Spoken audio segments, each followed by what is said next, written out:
బాబాయ్ నమస్తేనే. నమస్తే. ఏం పేరు? నా పేరు చిన్నలింగయ్య. చిన్నలింగయ్య గారు, ఏం చేస్తున్నావు? ఏముందా వ్యవసాయం చేస్తున్నాం. వ్యవసాయమేనా? ఇప్పుడు ఎట్లుంది మరి రైతుల పరిస్థితి ఎట్లుంది? ఏమున్నది టయానికి అది దళిత బంధాన్ని ఇస్తానన్నాడు, అది సున్నే. ఇంత ముందు ఉన్నాయన అన్నా కానీ మరి ఏం చేసిండో ఎక్కడ పోయిండో కానీ మాకైతే మంచిగానే ఇచ్చిండు. ఇప్పుడైతే లేదు. ఇప్పుడు ఇక ఈ పింఛన్లు అన్నాడు 4,000 వస్తాయి, 4 రోజులు ఆగిరి అన్నాడు, అది ఉత్తదే. ఇప్పుడు మళ్ళా ఈ లోన్లు అన్నవయ్యా, మాకు ఇంట్లో ఇద్దరికి ఉన్నాయి, బ్యాంక్ లోన్.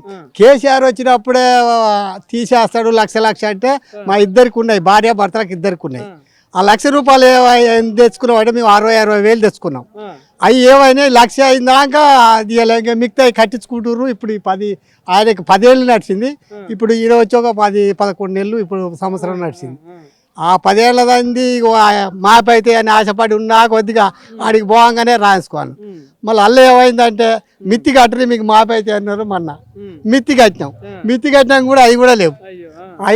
ఇప్పుడు అటు కాంగ్రెస్ పార్టీలో ఉన్న మంత్రులు కానీ ఎమ్మెల్యేలు ఏమంటారు, మేము రుణమాఫీ చేసేసిన మొత్తం అంటారు. బీఆర్ఎస్ వాళ్ళు ఏమో చేయలేదంటారు. సో ఇప్పుడు ప్రజల దగ్గరికి వస్తే తెలుస్తాయి నిజమైంది అనేది. నాయకులు అన్న దానికంటే ఊళ్ళో అడిగితే ఊళ్ళో ఎవరికా అని తెలుస్తలేదా? వాళ్ళు ఉత్తగానేదే. ఇప్పుడు నువ్వు తీసుకున్నావు, నా లోన్ తీసుకున్నా నేను. ఆ రోజు టిఆర్ఎస్ లో ఉన్నాం, ఈ టిఆర్ఎస్ బాగా చేస్తలేదు, మేము ఇంకా 4,000 ఇస్తాం పింఛన్ అన్నారు. రైతులకు 7,500 సంవత్సరానికి 15 అన్నారు. అది ఉత్తదే. అది అల్ల కూడా రూపాయి కూడా చెందలే. ఇప్పుడు ప్రభుత్వం నుంచి ఏం చెందింది? ఇక ఇప్పుడు మళ్ళీ ఇండ్ల పనులకు తిరుగుతారు. ఆ ఇండ్ల పన్ను కట్టమంటారు. ఇంకోటి బోనస్ అన్నారు 500. ఏది సన్న ఓట్లు వేస్తే కింటాకి 500 ఎంత ఇస్తా అన్నారు. అది తీసుకొచ్చి అల్ల జోకి అల్ల పోస్తే ఒక 2 బాకెట్లు పోస్తే ఒక 3 క్వింటాలు కావాలి. ఇన్నాళ్ళు బీబీటీ పెట్టిన బీబీటీ ఏమో అది పంట బంతలేదు, మొత్తం రోగం వచ్చిపోతుంది. ఏముంది, పత్తి చేల కంటే ఎక్కువ కొట్టవలసి వస్తుంది. ఇప్పుడు కూలి వాళ్ళకి ఏం చేస్తుంది, ఒడ్డు మీదనే వేయాలి. ఇప్పుడు పిండి బస్తాలకు ఒడ్డు మీదనే వేయాలి. ఏమన్నా పురుగు సందులు ఉంటే ఒడ్డు మీదనే వేయాలి. మాకు వీడికి వస్తే వాళ్ళకి అల్ల పోసినాక పడినాక వస్తే ఈ పండగ పిట్ట పోతాలకు ఉన్న అప్లోళ్ళు గుంజుతానికి అవుతుంది. ఏమన్నా సరే నాయకులు అంటాడు, ఈ పార్టీలో ఉంటారు ఆ పార్టీలో పడతాడు, ఆ పార్టీలో ఉంటాడు ఈ పార్టీలో పడతాడు. ఆయనకి 10 వచ్చిందే మేను. ఇక వాడు అల్లబోయి ఉంటాడు. అల్లబోయి గిట్టినే ఏమన్నంటే ఊళ్ళకాయ ఇప్పుడు నాయకులు పెడతాడు. ఇప్పుడు ఇదివరకు పెట్టింది మాకు ఆధార్ కార్డు ఉంది, మాకు రైతు బంధు ఇచ్చేది ఉంది. మళ్ళీ ఇప్పుడట ఏందో దరఖాస్తులు అట. ఆ దరఖాస్తులు పెట్టుకుంటే వాళ్ళ నాయకులు బతకాలి. ఇప్పుడు వాళ్ళ నాయకులు ఉంటారు కదా, ఆ గెలిచిన వాళ్ళ నాయకులు ఊరిలో తిరిగి ఇది చేస్తా ఇది అన్ని బంధు పెడితే ఇన్ని పైలు ఇవ్వాలని తిప్పుతారు. కానీ అంతకు తప్ప ఏది జరగదు. సో మరి కాంగ్రెస్ పాలన ప్రజాపాలన రైతు రాజ్యం అని అంటారు. ఏంది మరి, ఏమైనా రైతులకు న్యాయం జరుగుతుందంట? ఏది న్యాయం జరుగుతుందో కానీ ఏది జరిగేది ఏది ఇప్పుడు చూపించాలి కదా జరిగేది. ఇప్పుడు జనంలోకి వచ్చినప్పుడు నువ్వు అప్పుడే అన్నావు, వాడే లంగా అన్నావు, నువ్వు మంచిగా అన్నావు, మరి నువ్వు చేయాలి కదా, నువ్వన్నా చెయ్యి. ఎవడు నువ్వు చేసినా కానీ అంత అందకున్నా కానీ వీళ్ళు దొరలే. ఇప్పుడు రెడ్లకు తప్ప ఇంకోళ్ళు ఉన్నారు, రెడ్లకు తప్ప వాళ్ళు ఉన్నారు, రెడ్లకు తప్ప ఎవరన్నా ఉన్నారా? ఇప్పుడైనా దొరలాలే.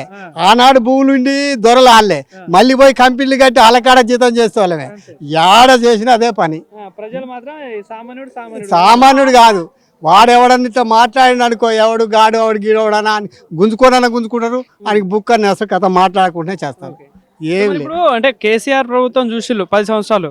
సో ఆ ప్రభుత్వంలో జరిగినవి ఏంటి, మరి ఇప్పుడు ఈ సంవత్సరంలో జరుగుతున్నాయి ఏంటి? ఇప్పుడు కేసీఆర్ వచ్చినప్పుడు ఇండ్లన్నీ పెట్టి అవి ఒక చేయలేదు, 3 ఎకరాలు అనేది అది ఒకటి చేయలేదు. కొంత ఈ రైతులకు చెప్పని కూడా కొన్ని చేసిండు.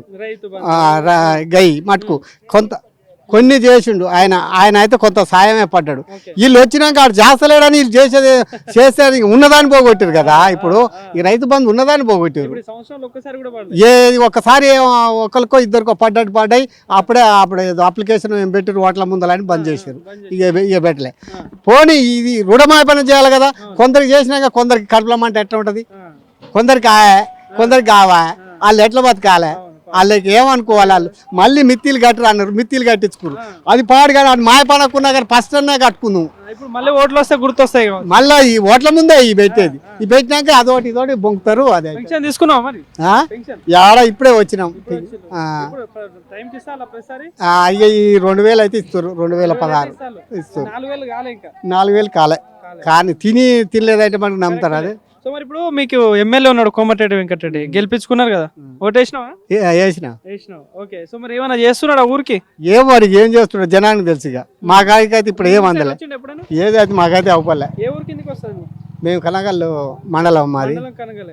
గ్రామం గ్రామం పడతగిరి. ఇదే గ్రామం. ఇదే ఓకే, ఓకే. ఏమి ఇస్తాడో ఏం పోతుండో చెప్పాడు. రోడ్లు అంతా బాగానే ఉంటాయా? ఏ రోడ్లు అంటే ఇది వరకు ఆ టీఆర్ఎస్ వచ్చింది, సీసీ రోడ్లు అంతటా పోసుకుంటా. అవి సరే పోయినా ఉన్నా పోయినా అయితే పోసిర్రు అడ్డు దిక్కులు. ఇంకోటి కరెంటు ఫ్రీ అవుతుందా?